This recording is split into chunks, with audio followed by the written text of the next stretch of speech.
dalam 2 bulan terakhir ini saya dilibatkan oleh pemerintahan Somalia. Saya melakukan Zoom meeting dengan para menteri di Somalia dan juga dari kepresidenan Somalia. Zoom meeting berkali-kali.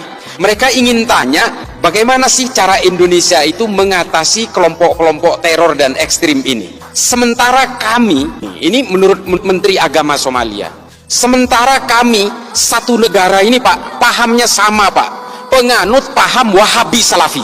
Satu negara. Wallahi, ini saya cerita yang benar. Kalau saya dianggap ngecap. Negara saya sama-sama Pak mengharamkan ucapan Natal. Negara saya sama-sama mengharamkan musik. Ini di negara saya. Pahamnya sama. Saya mewakili pemerintahan hanya memegang separuh Somalia. Pemberontaknya yang bernama Al-Shabaab juga punya keyakinan yang sama, memegang separuh lagi wilayah negara saya. Apa? Di mana? Kok mereka itu nggak pernah berhenti bertikai? Padahal fahamnya sama, manhajnya sama, ijtihadnya sama, alirannya sama, kitab-kitab tafsirnya sama. Irisannya di mana? Mereka saling mengkafirkan satu sama lain. Ini loh efek dari yang namanya paham al-wala wal bara. Siapa pencetusnya? Ibnu Taimiyah. Bantah saya. Kalau yang mau bantah, baca dulu kitab-kitabnya Ibnu Taimiyah. Mengapa Ibnu Taimiyah menulis ini? Mengapa Ibnu Taimiyah hidup pada masa keruntuhan Bani Abbasiyah dari serbuan bangsa Mongol tahun 1258. Dan ketika itu Ibnu Taimiyah hidup pada masa periode peperangan orang Eropa dengan orang Arab Islam untuk memperebutkan Yerusalem. Ini kuncinya. Makanya kalau kita baca semua kitab-kitab Ibnu Taimiyah itu betul-betul selalu menggugah keterpurukan politik Islam pada masanya. Dan semua klaim-klaim kebenaran, hegemoni kebenaran itu kemudian datang berlipat-lipat, berlapis-lapis dengan kepentingan-kepentingan politik. Makanya kemudian ajaran-ajaran Ibnu Taimiyah itu diimplementasikan dalam gerakan-gerakan kemerdekaan Saudi dari cengkraman Kekaisaran Ottoman pada zamannya.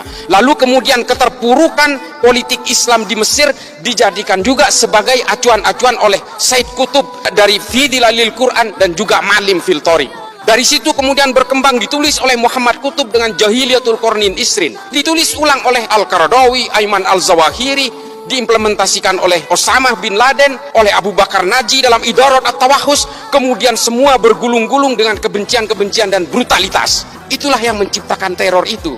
Lalu ada pertanyaan, Pak, Wahabi Salafi itu kan tidak mengajari kita tentang kekerasan.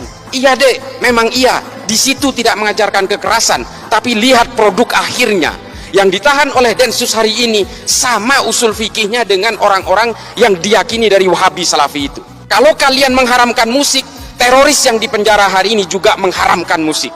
Nih, kalau kalian mau tahu, yang kalian haramkan pajak dan perbankan dan sebagainya itu, teroris yang ditangkap Densus juga pemahamannya sama, pemahaman fikihnya sama. Kalau kalian itu sekarang tidak mau menyanyikan lagu Indonesia Raya, hormat bendera dan sebagainya, mengharamkan wayang dan sebagainya, itu loh, teroris yang di penjara itu juga sama. Somalia hari ini tidak berhasil menenteramkan rakyatnya karena saling mengkafirkan satu sama lain dengan tafsir-tafsir agama yang sama. Apakah kemudian kita mau menyimplifikasi gerakan-gerakan seperti ini? Ada disclaimer, oh itu kan tergantung orangnya. Iya, yang namanya Al-Shabaab, ini saya kasih tahu, yang namanya Al-Shabaab itu berasal dari 32 orang yang aktif dalam kajian Islam di dalam ketentaraan Somalia.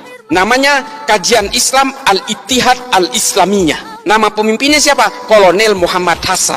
Setelah dia berkembang di dalam pengajian itu, jumlahnya makin banyak, lalu dia merekrut penjahat-penjahat jalanan dan bajak laut di Somalia. Sehingga entitas mereka membesar, lalu dia mengambil senjata di gudang-gudang senjata di barak-barak mereka, lalu mereka berdiri menjadi kekuatan besar yang namanya Al-Shabaab. Dan mereka sulit dikendalikan hari ini. Mereka berkembang ke Somaliland, Tanzania, Eritrea, dan ke negara-negara tanduk Afrika. Atas nama apa? Atas nama agama. Apakah agama ini memang diciptakan untuk saling membenci? Apakah agama ini memang diciptakan untuk saling mengkafirkan? Fungsi agama adalah menertibkan manusia. Kalau kemudian ada orang yang dengan memeluk agama, memeluk keyakinan agama, tiba-tiba dia tidak merasa tentram, gelisah dengan keimanan orang lain, ingin mengkafir-kafirkan orang lain, bukan salah agamanya, salah tafsirnya. Makanya saya bilang kita ini adalah penganut tafsir-tafsir agama. Lalu apa sikap kita kalau kita ingin dikatakan orang yang beragama? Jangan karena beragama membenci orang lain, mengkafir-kafirkan orang lain, lalu kemudian orang lain jika berbeda dengan kalian dinerakakan, setelah kalian merasa sudah tidak punya dosa lalu sibuk menghitung dosa orang lain. Ini artis hijrah tuh kelakuannya tuh. Dulu pemain musik setelah merasa hijrah mengharamkan musik, teman-temannya yang lagi bermain musik diharam-haramkan, dineraka-nerakakan. Tuh kelakuannya. Setelah dirinya merasa tobat lalu dia sibuk menghitung dosa orang lain. Ini karena tafsir-tafsir al-wala wal bara itu loh.